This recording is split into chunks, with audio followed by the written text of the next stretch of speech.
Hey there! You're listening to The Mighty Mommy with some quick and dirty tips for practical parenting. Today's topic, bigger kids, bigger beds. Tips for transitioning your child from crib to bed. Almost every set of parenting tips encourages parents to stick to routines. Children are much more comfortable when their schedules and surroundings do not change. Yet there comes a time when one of your child's biggest comforts will have to change. The big move from crib to bed. Your child's crib might still feel very safe, but the time will come when the crib will no longer be able to contain him. He might decide to climb out, or maybe he's just too big for it now.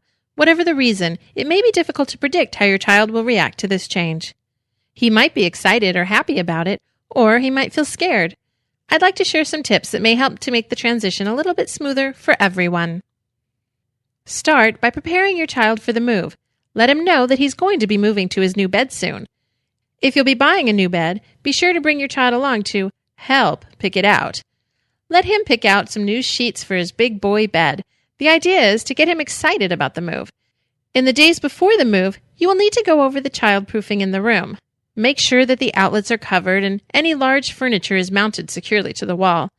If he already plays in his room quite a bit, then you've probably childproofed it well, but it's a good idea to go through the room to double check for any possible hazards.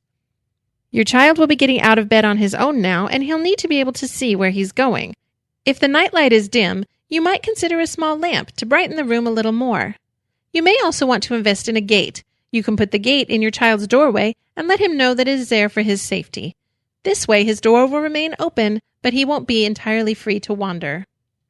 When the time comes for your child to sleep in his new bed for the first time, you should stick to his normal routine as closely as possible.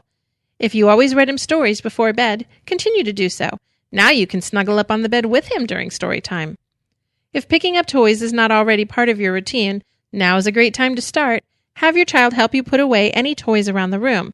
This will decrease the chance of someone stepping on or tripping over something in the middle of the night. If your child has a favorite doll or stuffed animal, you might want to have him put his baby to bed while he's getting ready to go in his own bed. Sometimes, this will help to take a child's focus off the changes in his surroundings and also make going to bed more fun. Your child might want you to remain with him longer than normal the first night. Try not to give in too much. If you stay longer the first night, be sure to cut back each night until you are only there for the length of time you desire. It's wonderful to spend time with your child, but your child needs to fall asleep on his own. Now I'd like to share a few quick tips I've heard from other parents. Don't move your child to the big bed too soon. If he's content in his crib, his size isn't an issue, and you don't need the crib for a new baby, let him stay in the crib until the move becomes a necessity. Once you've moved the child to a bigger bed, take down the crib right away. Your child is less likely to ask to sleep there if it's gone. If you need the crib for a new baby, moving your older child to his new bed a couple of months before a baby's arrival might help to alleviate any possible jealousy issues. Consider starting your child out by sleeping on a mattress on the floor, then moving him up to the bed. Once your child is sleeping in a regular bed, be sure to put a railing on the side to prevent him from rolling off the bed.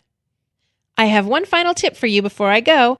If you do not want your child to sleep in your bed with you, don't let him. Once you let your child sleep with you, they could very well want to stay there. This is fine if you are comfortable with a family bed situation, but if you aren't, be sure you don't give your child the option. Sleep is important for everyone's health and well-being.